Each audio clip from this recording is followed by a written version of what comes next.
Welcome back to another episode of the Crown and College podcast presented to you by the CSPN. I'm one half of your host, Jeremy, aka Black Dante on Twitter, aka Niggamort, aka Y'all Niggas is Wildin', aka Don't Be Weird on Al Green's Internet. And as usual, I am joined by my friend and my co host. What's up, everybody? This is Tall Bianca XO on the Twitter, aka Thought Leader. Shout out to my girl Janet Mock for that one. Aka it's the sun out. I'm trying to have these legs shown off. You heard me? That is correct. I will say, get your pedicure game together. If you ain't on my level, you ain't on no level at all. Because the girl's staying fresh all the way through.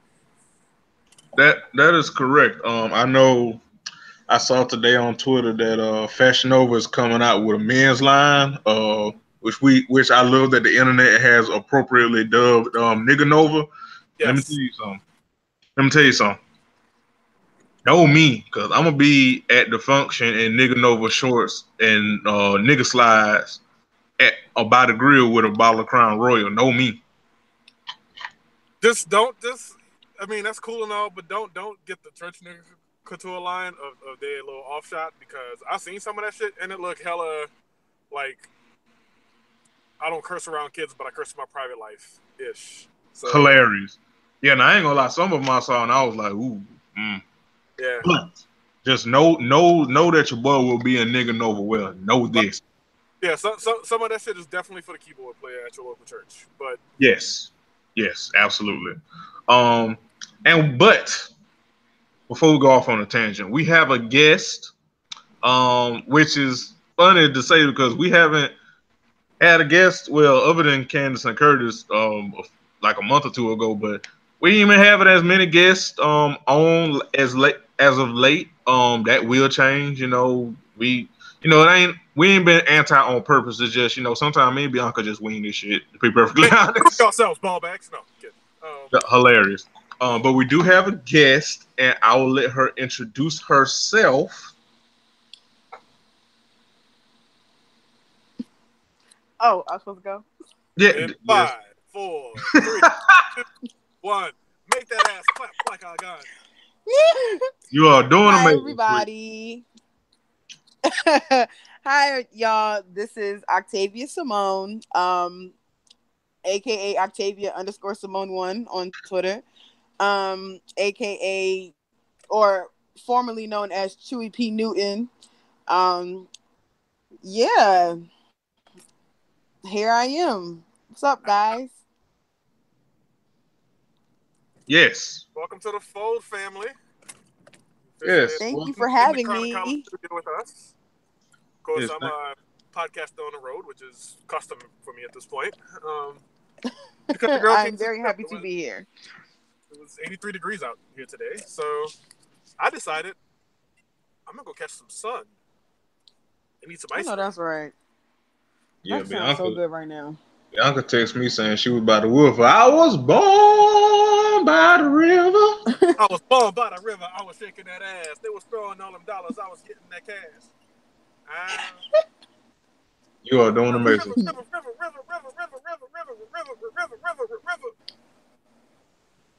Yeah. So this, we can tell this is gonna be the episode Bianca lit than a motherfucker. But fight not drinking. Like I had a Starbucks Frappuccino double shot. The thing that come in a glass bottle. I had one of those about 4 hours ago. I also had a massage today, which was right on time. And yeah, then I went and did some retail therapy, although nothing came of it. So yeah, your girl is feeling nice today. Self-care. So important. We all need days like that. So important. We all need days like that. that is correct. But before we get into the show, let me go ahead and pay the bills. You are listening to a CSPN media podcast presentation. You can go to our website, cspn.us, click that Crown and College tab, listen to all of our episodes thus far. Episode number 42, featuring my sister in Christ, I Am Husk, because that is the episode I finally found it after months of looking. That was the episode where we gave the shout out to the greatest misconnection of all time, Willie Jones. Yes. Yes. Absolutely. Yes. Also, speaking of love you, Trina, we got to have Trina back on here. Eventually. But we got a guest in the house right now, so. That's true. That is true. Yeah, CSPN.us. You can also go to the sponsors tab to keep our podcast free. We have a number of sponsors. We have AdamEveToys.com. It's starting to get hot outside, and that might mean it might start getting hot in the bedroom. So spice things up even more by shopping at AdamEveToys.com after clicking through our website. Save 50% off one item by using the code OTOY. Again, OHTOY will get you half off one item. That is correct. And this is of no extra cost to you. It's just one of our many sponsors that give Classic a portion of the brick to keep the lights on and pay for bandwidth and all that shit. So you won't have to pay to listen to my country ass sound like a fighter jet built from scratch. And you won't have to pay to listen to a voice that belies my entire sense of style. Also correct. Also accurate. Also accurate. And if you want to help the show individually, you can go however you listen to your podcast or your podcast listening device. You can leave us a review and a rating. And I want to say shout out to the listeners. Y'all have been doing that a lot more recently, and we appreciate you. Excuse me. I have a review. Speaking of, I have a new review to read. Ow. It is 5 stars, entitled "Love Y'all" by Marsha Evans. Yeah, I hope I'm saying that right, Marsha Evans. First off, I have to say my life was. Oh, excuse me. First off, I have to say my life was made when Bianca followed me back on Instagram. I appreciate the banter between the host, and Jeremy is a country renaissance man. Girl. This podcast, good to hell look, everybody. This podcast is very forward thinking, and I look forward to every episode. Well, thank you. Thank you. Hit me up. I'll send you a free nude. I mean, excuse me.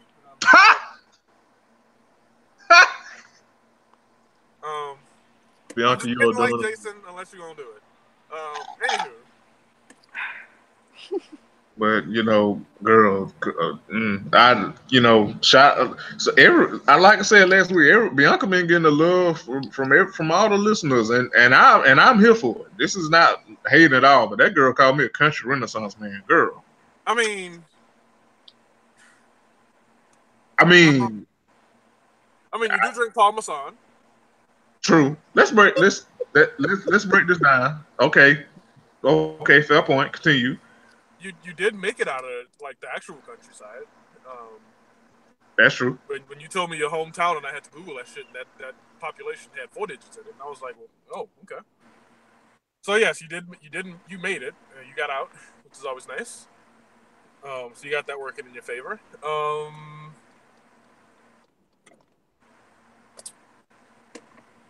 Octavia, help me out, please. I'm crying.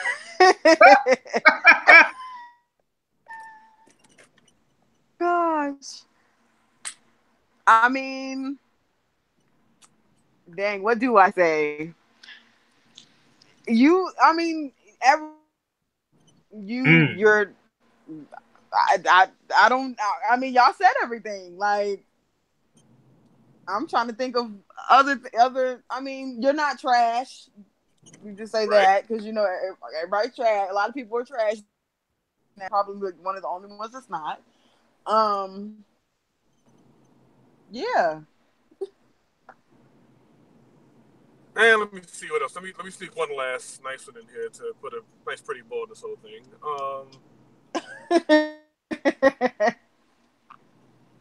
Jeremy has not cursed out someone who didn't deserve it in a long time. There. Okay. Let's get on with the show, shall we? Yeah, I think that's good.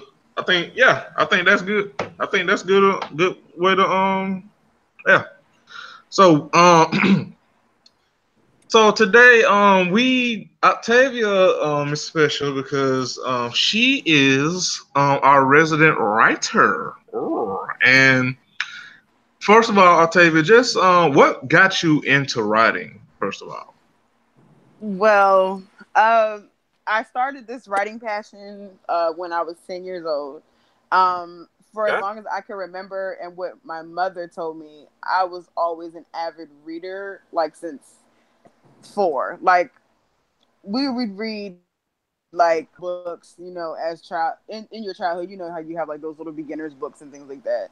And like she was just like, every time I turn around, she was just like, your face is always in a children's book.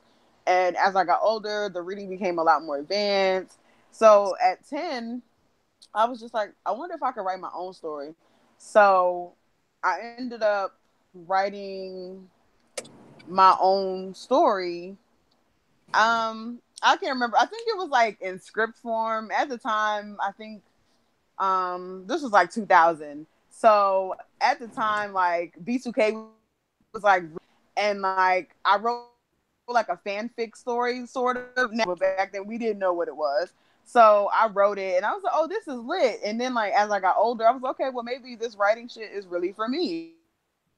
So it's funny how it started off like as this weak little fanfic thing, like little girls have like little crushes and stuff like that, and it turned into this big thing. So my passion literally started when I was like 10 years old. And it's followed me all the way up until I'm 27 now. So here I am. Okay, hey, 27 gang in here. Okay. Okay. So what type of stories do you enjoy writing the most? I'm a romance writer. A lot are surrounded in romance, but when not just romance, like it's romance based, but a lot of my stories like have a lot of drama, some of them action in. So you've been writing some damn 6 brown shit questions. Nah, no. I always no, never that. I always try to make my stories make sense. But god damn it, if those storylines, those taglines weren't some good stuff to write about, like I swear I'd be making millions of dollars. Like I'm telling you, if 6 Brown Chicks hears this, I'm sorry, but the way that y'all be setting these girls up for failure every time y'all post those storylines, I really be on my laptop like, should I make this into a story? Like, what? I mean, it's literally theater. Listen, it's literally like y'all are literally giving me like all of this free shit. Like, never give the game away for free, and y'all are literally giving y'all drama away for free. And that's why I tell people, take your L's in private, because you never know when you're gonna turn to get. I tell people this all the time as a writer: be careful with authors and how you treat them, because you never know what we write about. We can turn you into a whole story, and you will be like, "Why did you do that?" And you can't beat my ass. Well. And that's just, that's really just it. No, I'm just kidding. But seriously, like, y'all, they really put these stories out there every day. And I'm just like, y'all are literally giving me free material. And it's lit. Really lit. So I'm really sitting in my room just sitting there typing this stuff up. Like, this is juicy. Spicy. Yeah. But yeah, my genre is basically romance and drama. So, but I have not gotten inspiration from 6 Brown Chicks. Like, I haven't written anything. But now that you put that idea in my head, Jeremy, I think I might go ahead and get started doing this. That may be a good business venture. I mean, listen, some money. Listen, the market is there. The market is definitely there. Definitely there. So this has been is this your first published book, or? To be honest, no, it's not. So this is my first published book on a publication company. Mm-hmm. My first published, I believe, December 30th, 2016. And that was self-published. Now, that one, I'm going to count that as it was fun. I tried it out, but I count it as it don't count.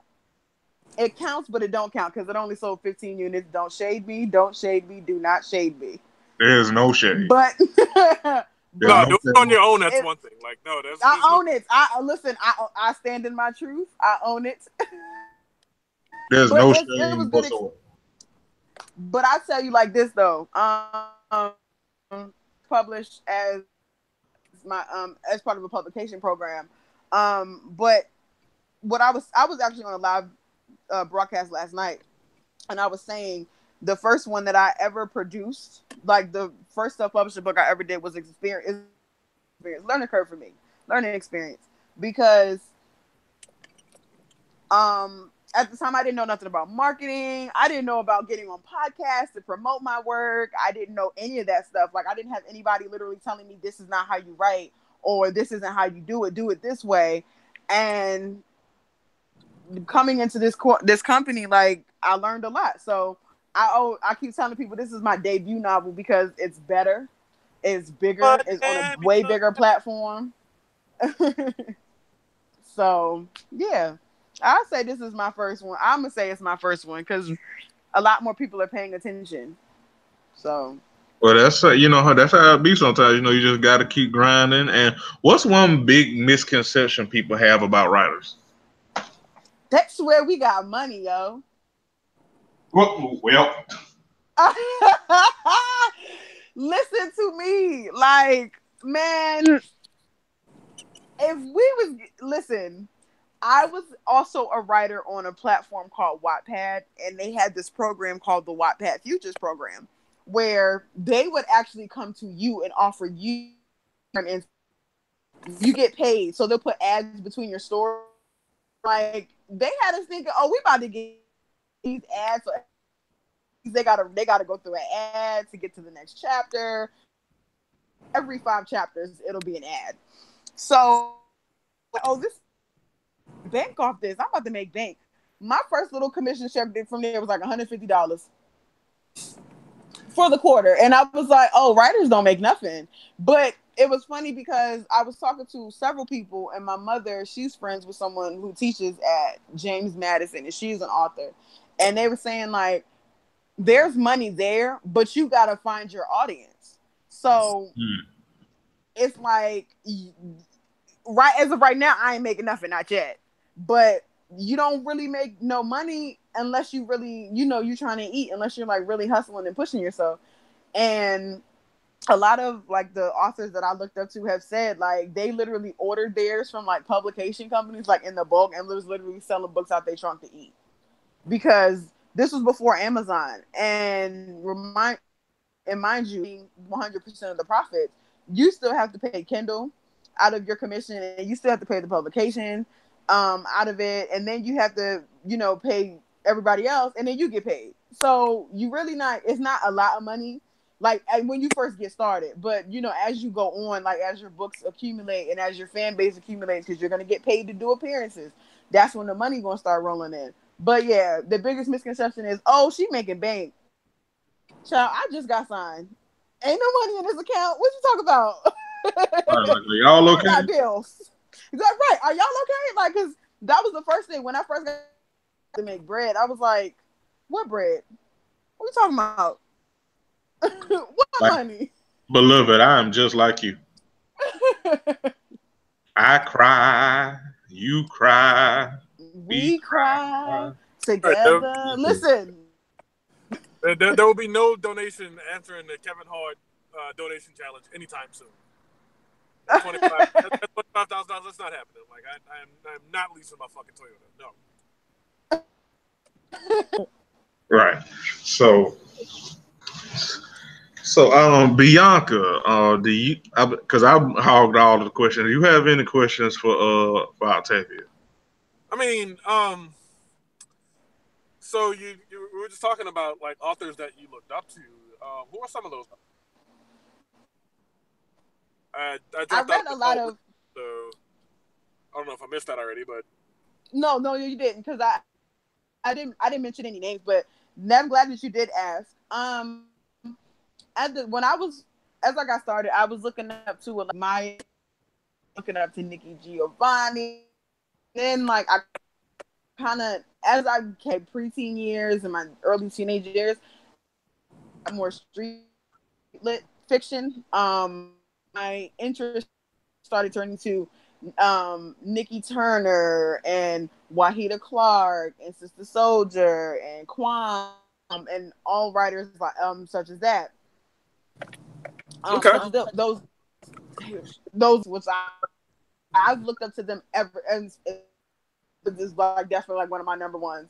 So since my teen years, so I started writing in that image. So because I didn't want to fully get into street lit, and there's so much money in street lit, but I did not want to get myself directly into that because I just did not want to become competing with the people I look up to. So what I did romance, and I took urban, them together with romance, if that makes sense. So it's like got like this amazing come up, but they have let the suit fool you. Don't let the heels fool you. Like you're gonna hear that like talking about my main character, stuff like that. So I looked up to those are the people that I looked up to, and that me, and that's how I became. That's how my writing started. Right on. I dig it. I guess my next question then is, will you be writing for the Hood novel contingents anytime soon?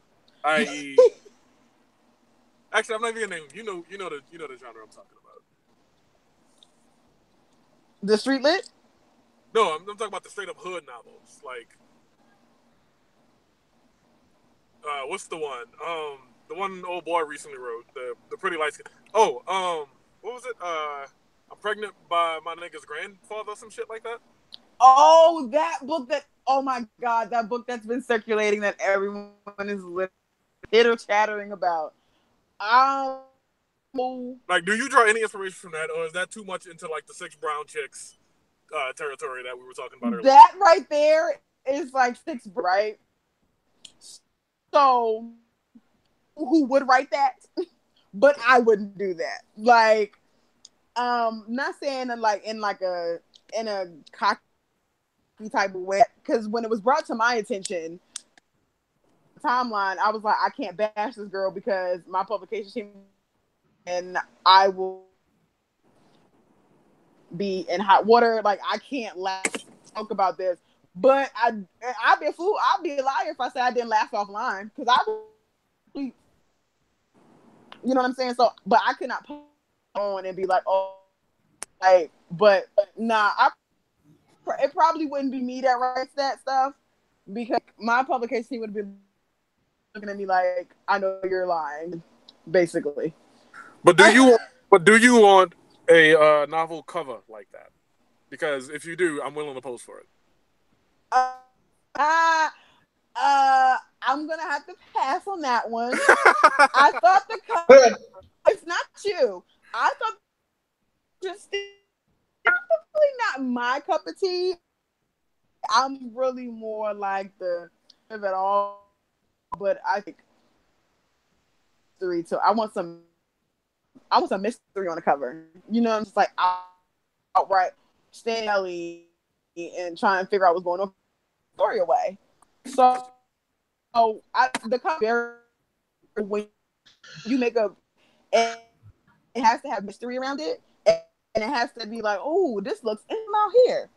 So to what I have going on next week, which is my cover reveal event, that kind of like builds up, like as I've been promoting it, it kind of builds up the mystery always about.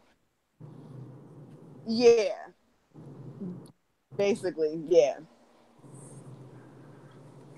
All right. Well, you got any questions, Jeremy? I think that is it now, Octavia. You can go ahead and promote anything, any and everything you want right now before we get into the rest of the show. The floor is absolutely yours. Whatever you want to promote to the people, go ahead. Right. This is where you get to say what your rainbow says, and these are some arrow parlance. Yes. Okay. All right. You get to have the okay, guys. Huh? And you get to have the world's longest rainbow right now. Yes. Awesome. All right. So as you guys know, May 30th is my cover reveal day. All day long, I'll be dropping snippets and I'll be dropping my promotional graphics once again, to kind of build up to what I've been working on. Probably around like maybe 8 or 9 o'clock is when I'll have the cover dropped, and I'll be like spreading it all over social media, and y'all do the same because it's gonna be lit. That's a follow up to June 27th, which is my big release day. I'm very excited about it, and I want y'all to get excited too. In between now, next week, and June 27th, I'll be dropping like little hints and pieces that has to do with the book. Like I'll be running polls, so I want y'all to get involved. I want y'all to get active. There was one poll I did like last 2 weeks ago, and y'all were like bomb. Like I got like maybe like 89 responses, which is good for me because I didn't think people really rocked with me like that with tweets. So I was just like, oh, this is lit. Y'all really responded. So I'll try it again next time. You did better than Subway Canada, I'll tell you that much. Oh my God, yes. I felt so bad. I was just like, ooh. You know, I didn't, as someone who markets a thing like this podcast, I didn't feel bad at all. I just found it hilarious. Like, I could not find it in me to produce, like, any emotions. Because, I mean, Subway's a big company, right? And right. They asked this horrible question, like, what's your bread bane? It's like, come on, really? Like, that was a weak question, and yeah, they should have been better. And then, like, yeah. But, and then nobody took the time to answer it. I guess they all felt the same way I did. Basically. So to get 90 responses on a poll, that, I mean, you read it for what, a day, 2 days, maybe 3 days, the most probably. A day, like, just 24 hours. Yeah, so that was big for me. Poll. You know, it's bang. Like get in, get some data, get right back out. So awesome, right? Shout out. So will this book be on Audible? Let me ask you that real quick. It will not be on Audible. Okay. It will be up on Amazon and be released physically. Excellent. So yeah. Also, I will be dropping a few blog pieces on my. I've already released 2 of them. Actually, no, it was 1. Excuse me. I already released 1, and it was a little bit of an introduction into Ramaya James. It's called A Little Ramaya James. And everybody's been like asking Ramaya James. I'm gonna post the link tonight. Y'all can see who she is and read about comparing her. I think everything, but I think Ramaya James is better because she's dope and out as fuck, so I don't care. So, and I'm also dropping a few characters, and then like just out for that. But it's gonna be a lot of promo these nerds with mad posts and everything, mad promo. But I'm doing this because I need this book to go sky high. I need to make my people proud. I need to make y'all proud. I need to make myself. So at the end of my little book run, but I'm still here. Here we are. Yes, and if you send proof to me that you clicked through CSPN.us and went to Amazon through CSPN.us' sponsors page, and that you bought this book, I will send you. See, I keep promising people news, then I remember nobody wants those from me. I will shout you out personally on the show as an extended thank you from Octavia here. Thank you. So yes, do that. Get your name read. Get your name in lights. That is correct. So thank you, Octavia. Now you gonna stay and kick it with us for the rest of the show? I sure will. I ain't got nothing else to do tonight, so I'm here. Thumbs up, Leroy Jenkins. All right. Okay. Anyway, all I got to say is Cavs in 6. Oh no, you didn't. Ooh, I'm staying out of this one. Cavs in 6. Jeremy. Listen. Jeremy, hey. Don't do me like this. Don't do me like this as a guest on your show, man. Listen, Boston is my team. I know it, but listen, beloved. It's not that I have anything against y'all. It's just that I can't bet against LeBron James. I'm sorry. I'm seeing this man win too much for me to bet against this man now, okay? I'm sorry. But you know what, though? I will say this. For Boston to have such an amazing team without the 2 dominant players, like the first night of the game, and we lost one literally like 3 weeks before the playoffs started. Like, amazing for such a young team, and I'm extremely proud. Brad Stevens, like, he's literally so humble, and he's like an awesome coach. I'm definitely, because I'm gonna gas my team up, but no, seriously, even if I, like, I will be looking at this team like, okay, this is a team that y'all do need to watch out for.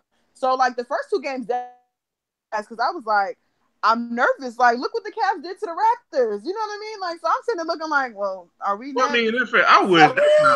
That's not fair to y'all, because I mean, see, that's not fair to y'all, because see, y'all actually all worth a damn, and the Raptors.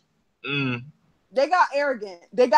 And every time the little boy That was from the Raptors. Toronto comes in the Raptors are just the Raptors. But see, every time, and then every time the little boy who raps from the little boy from, but every time he's be sitting on there on the floor and hyping and everything like that, and I'm like, this is why y'all lose games, because y'all not focused. Y'all too busy having parties on the floor with Aubrey and joking with Aubrey when y'all need to focus on the game. That's why I lost the first round of the playoffs, bro. Hey, look. We saw playoff Kyle Lowry come back. We saw playoff DeMar DeRozan make his triumphant return. Yes.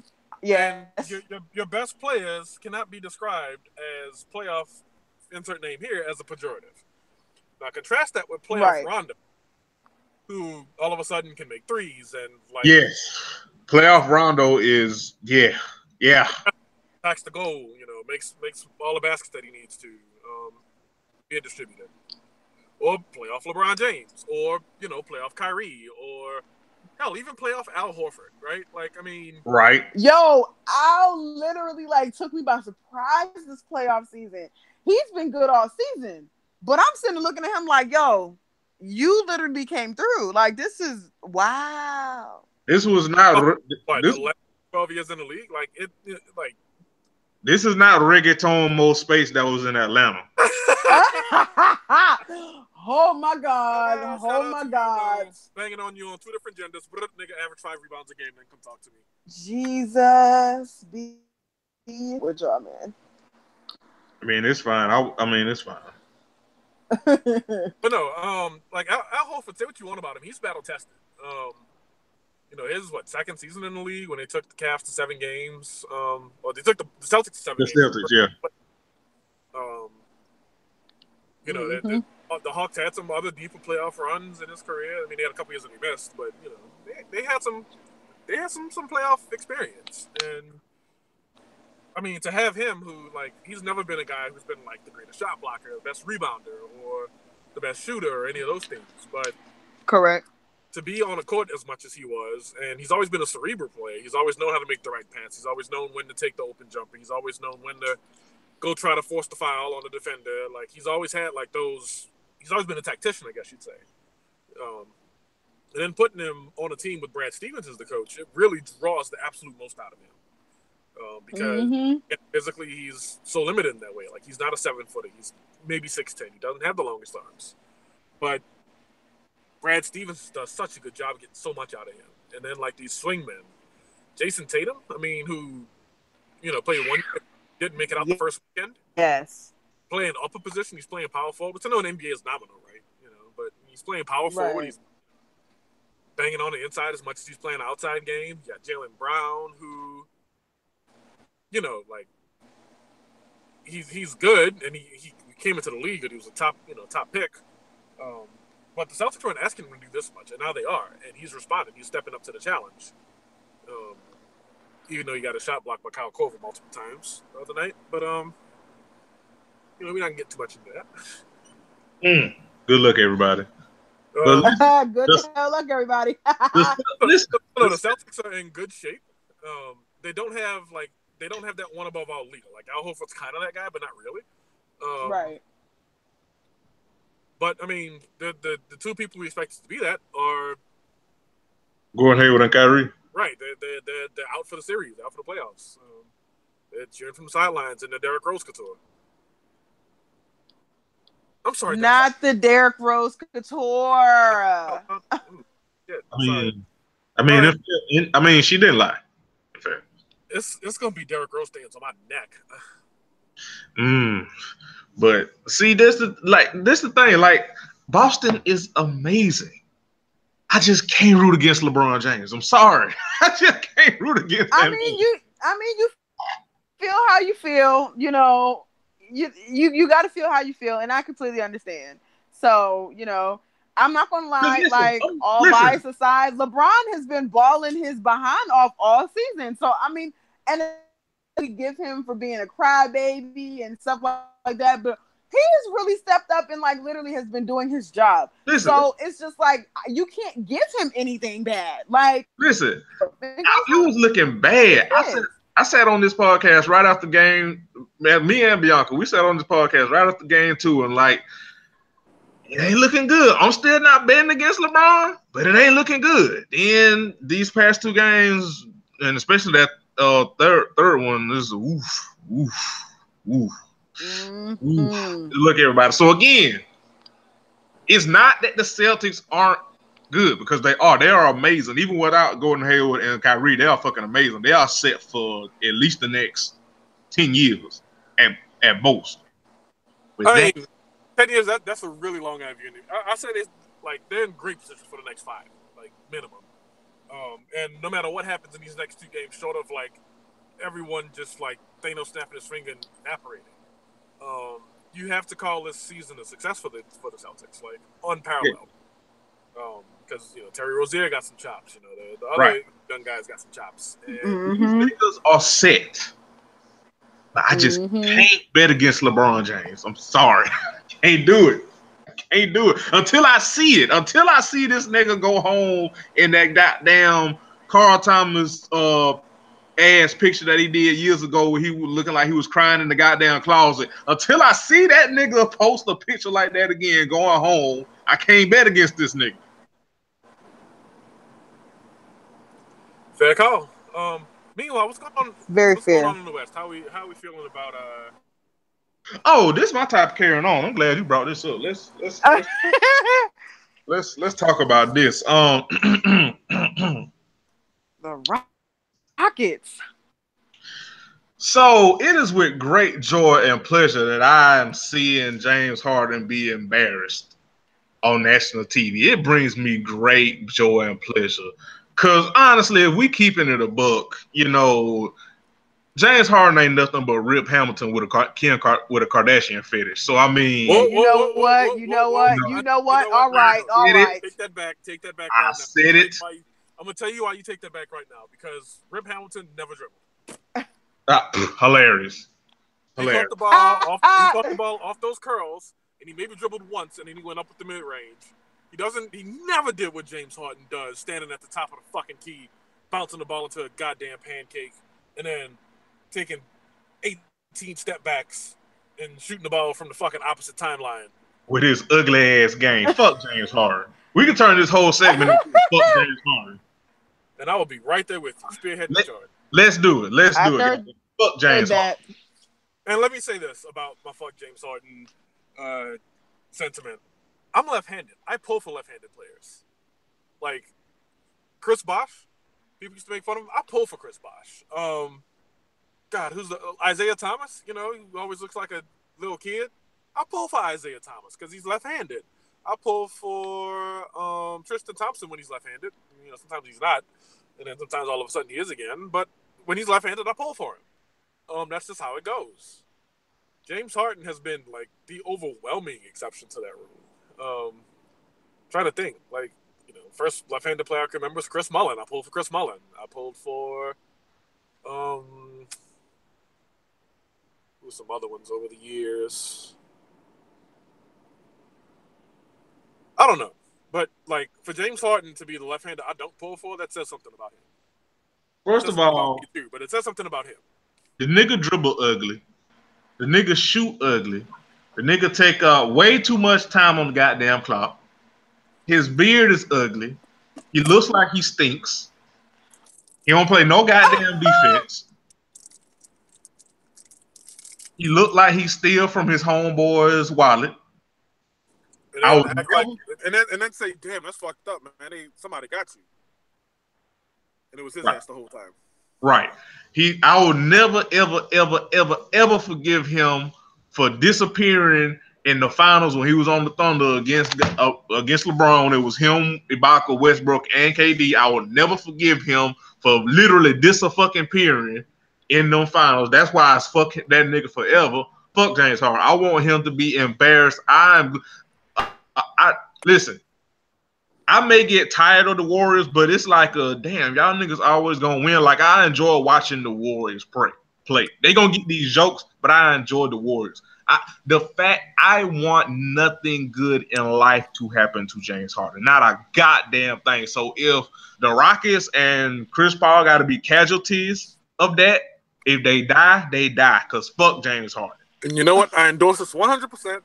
And the reason I endorse this, I've said it before, I'm gonna say it again. Don't want Eric Gordon to win shit. That is also too and as well correct. Made nothing. So listen, you know what? Listen. So y'all thought y'all was cute. Y'all thought the Rockets, just because they shoot a whole hell of a lot of threes, they were gonna just, they had a chance against the Warriors. Oh, you silly bitch, you. Oh, no, baby. What is you doing? As long as James Harden is on that team, nothing good ever deserves to happen to that team because fuck James Harden. Fuck James Harden. You niggas stop. Absolutely. You niggas stop because Wardell was quiet those first two, quote unquote, quiet them first two games. You thought shit was sweet. Oh, you simple motherfucker. Oh, you simple. Oh, silly goose. Silly geese. You thought shit was sweet. Nope. Chris Paul arguing in the goddamn huddle with James Harden because James Harden don't play no goddamn defense. You knew that before you signed with him, Chris Paul. And neither does Steph Curry. Well, Steph Curry tries to play defense. He's just not that good at it. But yeah, fuck trying. Like, I mean, they always do this thing. They find Steph Curry. They find who he's guarding, whoever it is down the court. And then they run a ball screen so that Steph Curry is switched on to the ball handler. And then, if it's James Harden, like, doing that is for nothing because James Harden just dribbles in place for 15 seconds. And you don't have to try very hard to watch a dude dribble in place. The person who's exerting all the effort is the person dribbling, which is why James Harden looks tired at the end of every fucking game. Stupid ass. Fuck James Harden.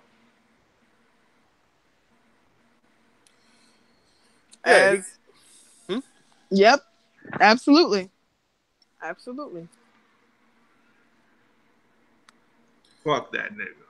And I know they say Chris Paul's hard to root for, but I mean, he's easier to root for than James Harden. I'll say in this case, I hate it had to be him. Because again, on this squad, I mean, he's not even my second least favorite player, like I said. So correct. So, but anyway, so moving on. So you niggas on Al Green's internet have been flooding my goddamn mentions over this tweet. But I said what I said. And it's not, and a lot of y'all ain't even like being mean or nasty, and a lot of y'all actually agree with me. But I just want to make it a record on this podcast that "Let's Get Married" by Jagged Edge is the laziest love song of all time.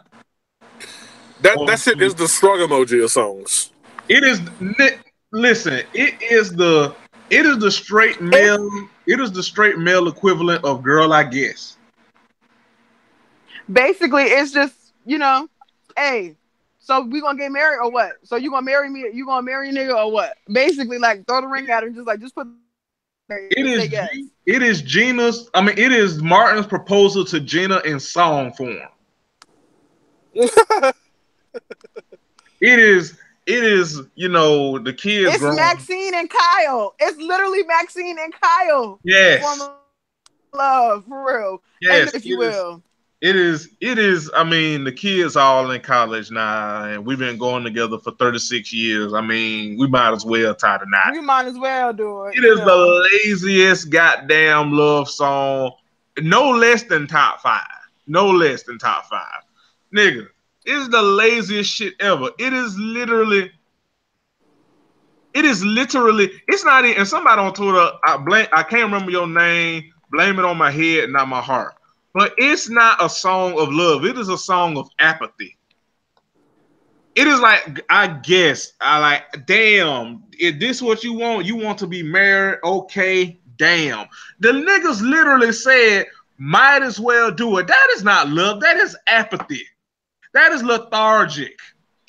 That ain't no goddamn. That is no type of excitement about getting married to the love of your life, nigga. That is, girl. Like, will you be happy if I say yes and you shut up? Damn. It's the laziest shit ever. I can't believe people walk down the aisle to this shit. And and then it has an equally trash remix. Worst remix of all time. Which people like that remix for one reason only. They dropped it at the right time. And by the right time, I mean they dropped it in an era when everyone was all about retro this and retro that. And so it was like, oh look, we got the break from that. What's that one Run DMC song? I had it ready like when I knew we were going to talk about this, and I've completely forgotten it since. But it had those breaks on it, and people were like, "Oh, look, retro! This song is great." And it's like, no, the song is still garbage, just with a different beat. Like, I hated the song when it came out. It's garbage with the rap now. Like, song is awful. Just ugh. It's been awful and always will be awful. It is the worst shit ever. I got the lyrics pulled up here. Hold on. Give me just a moment. Give me just a moment. Give me just a second. Nigga. Let's break this down. Nigga, the first lyrics are, see, first of all, I know these so-called players wouldn't tell you this, but I'm going to be real and say what's on my heart. Let's take a chance and make this love feel relevant. Did you know I loved you from the start? Nigga. Make this love feel relevant, nigga. It wasn't relevant the whole time y'all been dating. Like, what the fuck is going on? Again, this is not love. This is apathy. This is laziness. You can't start a no damn love song on with no damn. First of all, boy, this ain't Twitter. A thread. This ain't a thread. One. Man. according to this tweet I just found, this is when I first flirted with you. 2, I tweeted about this and you jumped in my DMs the following afternoon. Yes. 3, I sent you the airplane emoji. We realized we live driving distance from one another.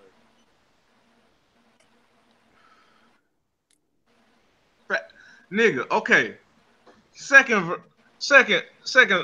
next lyrics.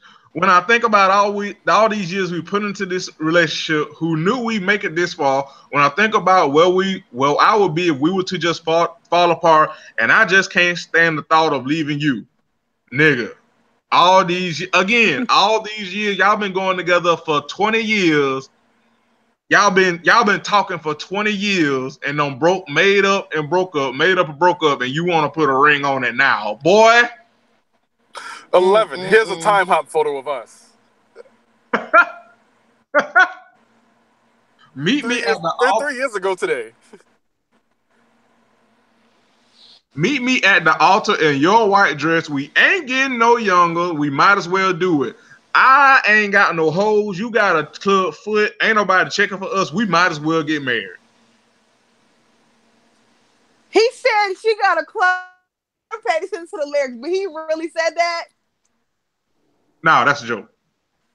I was about to say. I mean, I was like, I really must not be paying attention to these lyrics like that because what? Okay, I'm sorry. I mean, he might as damn well shit. This lazy ass damn song. Lazy ass damn. Been feeling you all the while, I must confess. Again, nigga, y'all been talking for 50 years. And you just now talking about let's get married. Girl, I'm tired of hearing you ask me this. I'm tired of you asking me about this shit. Basically. Are you happy now? Damn. My hair. Dang. Annoying ass. That song is horrible. It is absolute trash. Said I done it all, but you know what? Go ahead. All of this. Sorry, but the sad part about all this, people put some streams today because of your tweet. Yes. Them streams went up today. Said I done it all, but frankly, girl, I'm tired of this emptiness. Nigga, you been talking to this motherfucker. You just said in the first damn stanza, all these years we put into this relationship, but you said you tired of this emptiness. Nigga, y'all been casually dating for 20 years. And the rest of your hoes done left you because they tired of dealing with your on again, off again ass. But the one motherfucker that done stood by you with all this shit, you like, girl, I guess we'll go get here and get married. You lazy ass niggas. You lazy ass niggas. I want to come home to you and only you because making love to anyone just ain't happening. I just got to be with you. Oh, so again, Cole for the rest of my hoes ain't checking for me no more. And I know ain't nobody checking for your ass. So, let's, we might as well. Do you think about us finishing something we started so long ago? I want to give you my all. Do you think about us maybe having some babies? That's every hood nigga's line is to try to say that we're gonna make some babies. That's every nigga in a tank top in Jabos. That's their favorite damn line. Oh my God. Girl, we'll make some pretty kids, yeah. Yes. That's every nigga with a Jesus peace line is we'll make some pretty babies, girl. Every nigga would have been dead tied on this. Make a pretty baby girl. Yes, worst song of all time. And some people was mentioned saying that we only saying that because of the hook. No, read the whole damn song. Read the whole damn song, get the context clues. This is a nigga. This a nigga that always text but never FaceTime or call. Talking about some damn. We been pen pals for 10 years. We can finally settle down. I can go ahead and turn my tuxedo inside and out and make you my wife.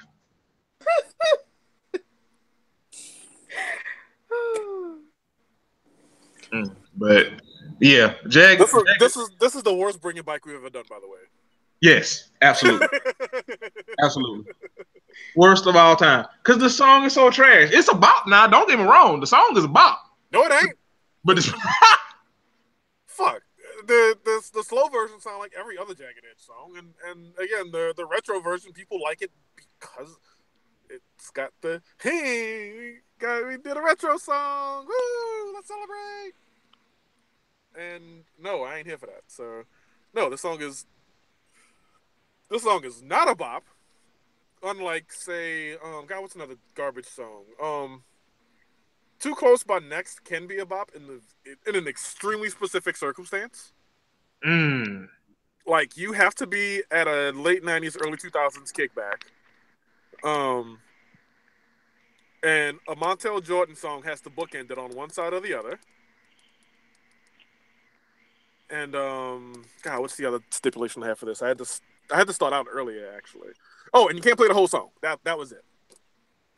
You can only play a little bit of it, and also it helps if you play the dude singing "Why the Fuck You Lying," like when you're about to break out of it, like you do the record scratch right, and then you play the dude going "Why you always lying, why the fuck you lie," because that would be funny at least, and you wouldn't have to hear the whole song, and you could get from this song is trash, but at least it has a decent groove to it. To oh, that's right, dude remixed the song and made it better, and I don't have to listen to dude singing about his dick getting hard while dancing on a girl in the club, because that's all it takes. Might need to see that was like the worst fucking song ever.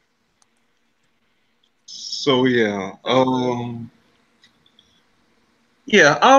mean it's fine, but we're gonna disagree because as much as this Let's Get Married is trash, it's about Next is fuck Next and that goddamn song in any circumstance whatsoever. Absolutely, I agree. Like I said, you can't play the whole song. 4 times. You can't play the whole song, and you got to play "Why the Fuck You Lying" and then the Montel Jordan song. So, but yes, that is Jagged Edge. That is the lazy. Let's get married. If you ever see somebody suggest that they gonna get married and walk down the aisle to let's get married, slap them because they are not okay. And sometimes you got to grab somebody that you love by the grab them and say and just shake them and say you acting the fuck crazy to get them. Yeah, To, tell them walk down the aisle to Ribbons in the Sky or something.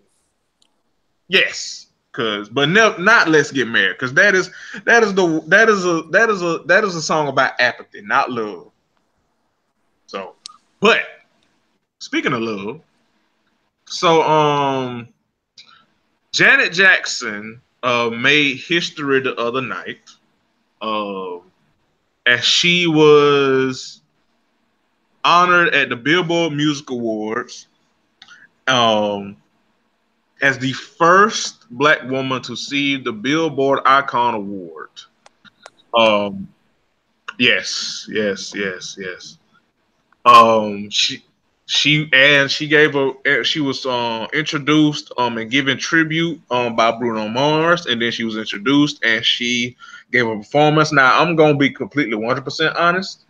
Um, I didn't know the Billboard Awards were on the other night. I just saw my timeline talking about it, and when I saw that Janet was gonna be performing, I was like, "Oh, okay, this is my type of carrying on." Okay, because Janet fucking Jackson. And then when I saw that she was gonna be honored, I was like, okay. But first Black woman to win this award, like, And we're doing so many firsts. That's ridiculous. right? Like that's the other thing. Like Diana Ross, Shaka Khan don't exist, Aretha don't exist, and I'm sitting there looking like Janet. Not that Janet don't And deserve it, because that's what I'm saying. I ain't saying she don't deserve it. I'm so proud of her. I love her because I'm a Jackson fan. Like, I'm a stan. But this should not be a first, is what I'm saying. And it's sad that it has to be a first. In 2000, it's so many firsts for us in 2018, and it's like, really, like, when they should have been giving these awards out to so many Black women, and y'all been recognizing mediocrity before talent. So I'm so proud of Janet, and I love the fact that she is here and she, made her mark in history, and that award says so. But for her to be the first Black woman, that just makes me tilt my head to the side and stare directly into the camera. Because, like, really, know? Correct. But yes, give Janet all of her things. She deserves all of her things. Like I feel like on the internet, and especially with Stan culture and Stan wars and all that, and third, Janet doesn't get as many roses and flowers as she deserves, but she is a living legend. Absolutely. She is a living icon. Like don't besmirch her by just saying that she's just Janet. I mean, just Michael's sister. No, she is her name. Please don't. Her name alone, she is Janet the goddamn Jackson. Okay, Janet Demita Joe Jackson. That's know right. her. Know her. her. Born May 16, 1966, just turned 52, still looks like she's 20 years younger. Know the girl. Listen, she was on that stage looking fine than a motherfucker. Okay. Shout out to our friend Honey, who got me in trouble on Stan Twitter because I made a joke. Because Janet only performed 3 songs. She only did Nasty, If, and Throb.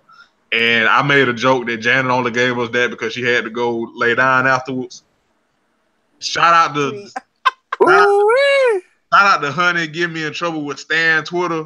It was a joke, damn it. I stand by the joke, but it was a joke, damn it. You got Janet Hive on your case. Ooh.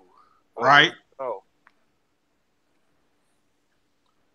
I mean, it could have been worse. It could have been actually never mind. Let me just keep my mouth shut.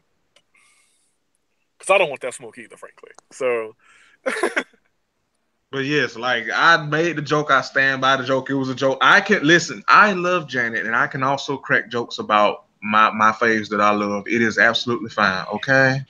First of all, Janet got a whole ass child to tend to. I would have gave y'all answer just 3 songs and called it a day either. A day too. Shit. Hell, I got a whole ass man and a whole ass husband. I mean, child to see about shit. Y'all getting 3 songs max. That's all I got, and God bless you. Shit. So I don't blame Janet. You know, um, she can give us a 2-hour show or a 30 or 15-minute show. Either way, it is fine. Okay. Okay. So, but Right. so also, one more thing, and then we probably gonna get up out of here, because niggas got to go to work in the morning. So apparently, the cast of Girlfriends is thinking about making the show, making a movie, based off of the show. Let's see. Says doing an interview with the Breakfast Club. Actress Jill Marie Jones of Girlfriends will stop by with her newest cast members from the show Monogamy on Urban's channel. On the Over movie channel, Girlfriends will end up becoming a pop culture favorite as it followed the life of four black women played by actress Tracy Ellis Ross, Golden Brooks, Parrish White, and Jill Marie. Before they could even delve into the interview, Charlotte Coon, let's see, immediately asked why haven't fans been able to see a Girlfriends movie. Jones would then go on to reveal that she and her Girlfriends castmates actually want to make a movie happen. Quote, we all want to do it. I think it's a timing thing and also the legal stuff, she would express before answering the Coon's next girlfriend-related questions. The interview would then open the floor to Jones' cast of Monogamy as they all discuss relationship and love. Are you down for a Girlfriends flick? Yes, actually. Bianca, you go ahead first.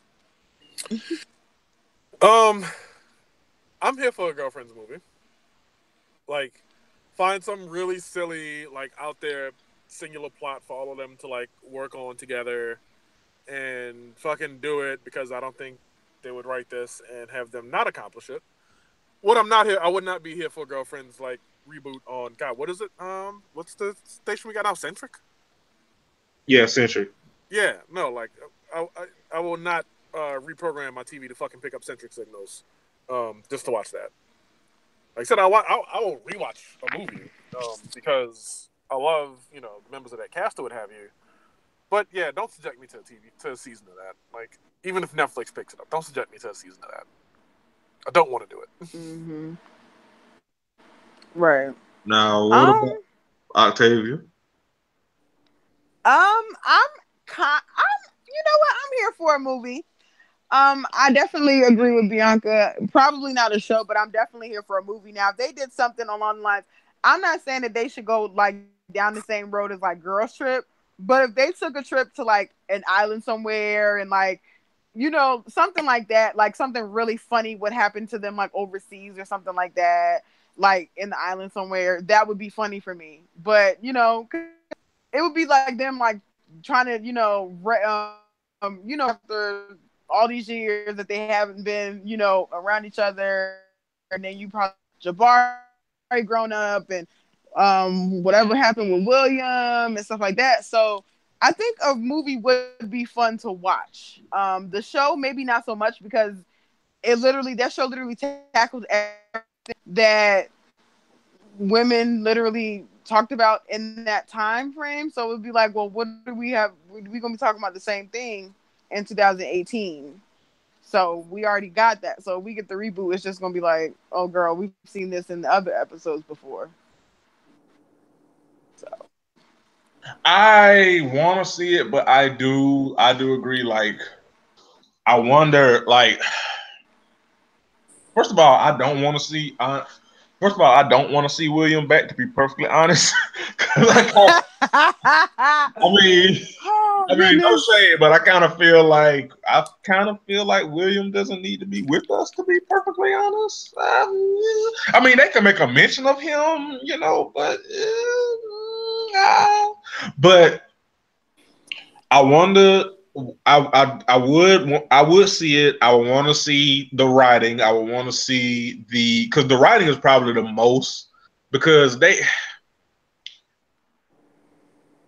Not saying they couldn't make it funny, but the women themselves will have to have evolved into like for what like society is in 2018. Not that they couldn't do it, but I'm just thinking of the characters and Joan definitely, Lynn definitely. Shit, what's up, Tony? Mm, mm. And Maya. Like them two, I'll be worried about. Well, no, Tony's character would probably be the one I'll be worried about the most. Because Tony,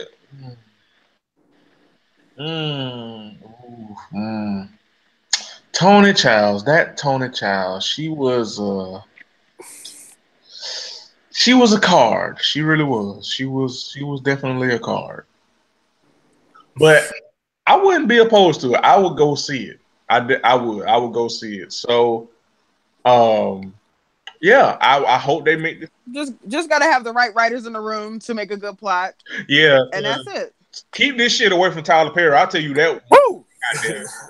Big time, man. Hit the button. Yes. Keep that shit away from Tyler fucking Perry. Listen, I know some of y'all go up for him, and listen, I'm not. Get your money, black man. But at the same time, we can be honest. That motherfucker don't know how to write for shit. We can be honest. That's not saying that, quote unquote cancel, because y'all know how y'all love to whine about cancel culture and all that shit. But this is not saying Tyler Perry don't need to exist and all that shit. This is just saying that yes, it is good that he a black man, he getting money, he making other black folks money. At the same damn time, this nigga can't write for shit. And it's painfully obvious. Jesus Christ. So just keep it away from Tyler Perry. Get some good writers, maybe some, intentionality in the room. And I'll be here for a girlfriend movie. So, good luck, everybody. The hell luck, everybody. And with that, I think we can call it an episode because my black ass got to get up and go to work in the morning. So, Octavia, thank you so much for joining us. And one more time before we go, let folks know where they can find you and find your work and all that good shit. Thank you for having me on the show. It's been a pleasure. Y'all, Octavia _Simone1. My name is that Simone with an I or with the Y? Just to clarify. With an I. Simone with an I. My name used to be Chewy P. Newton, so a lot of you know, don't now you know. Me, I'm always on Twitter. My Instagram is the same handle, Simone1. And you can follow me on Facebook, author Octavia Simone, to catch updates and everything else regards to like my writing. About my Wattpad information just because like all my books I took down all my books, so you're not gonna see anything up there. Yeah. So just follow me on those and make sure May 30th. Catch me for the cover reveal day. It's gonna be a big day, and then June 27th is like the big release day. So I'll hear from y'all. Thank you for the love and support that y'all shown me so far, and yeah. All right, and that's that. And there it is. So yeah, we're gonna get on up out of here. Like I said, my black ass gotta get up for work in the morning. Bianca, do you have any closing thoughts? Yes, Stacey Abrams for governor of Georgia. Yes. Why do y'all like to fuck around with the notion of voting and not voting and thinking it ain't important and thinking it ain't that serious? You just got the Democratic nod as of us recording this. This just went live as news breaking while we were recording. By the time this hits your ears, if you're listening in the state of Georgia, or if you can vote in the state of Georgia despite living elsewhere, you have no excuse. None. This is the year where we're changing shit and we're flipping shit back to blue and we're taking our fucking politics back and we're taking our fucking country. I don't want to say back because it never really was ours, even when Barack was in office. But we're taking this country and we're trying to move it back in the right direction. There will be no making America great again. There will be trying to get this shit not completely unfucked for once, which is at least a good start to making it great for a change finally after centuries of bullshit. So yes, great journey. Start with single steps. Get out there, support Stacey Abrams. Find out how you can do it. Her website, I believe, is stacyabrams.org or stacyabrams.net or stacyabrams.com. You have time. Try all three. I don't remember exactly which one it is. Um, you can do it. I don't live in Georgia. I live 3 time zones away from Georgia. I live 2,600 miles from Georgia. I can't vote, and I care about this a lot. So you should too, because she is running against a trio of head asses in the Georgia Republican Party, and it's not the situation where they can steal votes off each other. There's going to be 1 versus 1. And the more y'all get out there and support this lady, the better her chances are. So let's fucking do it. All right. That's right. And with that, that's a good way to close out. Thank you all for listening. Thank you all for supporting us. Thank you for all for rocking with us. This is episode 167. Yeah, 167. Yeah, we will see y'all next week. Like excuse me, can't talk. Leave a review, leave a rating. We'll read it. We'll show you some love. And if you want to be on the podcast, hit us up. You can come by the porch. I have some Crown Royal. And we can do the damn thing. And Oh, and one more shout out. Shout out to the black dude in the McDonald's who lifted old boy over the counter and threw him with no effort at all. Shout out to him. You're a true hero. What we don't deserve. He had the Power Stone. So with that, we out. Peace. See y'all niggas later. Bye.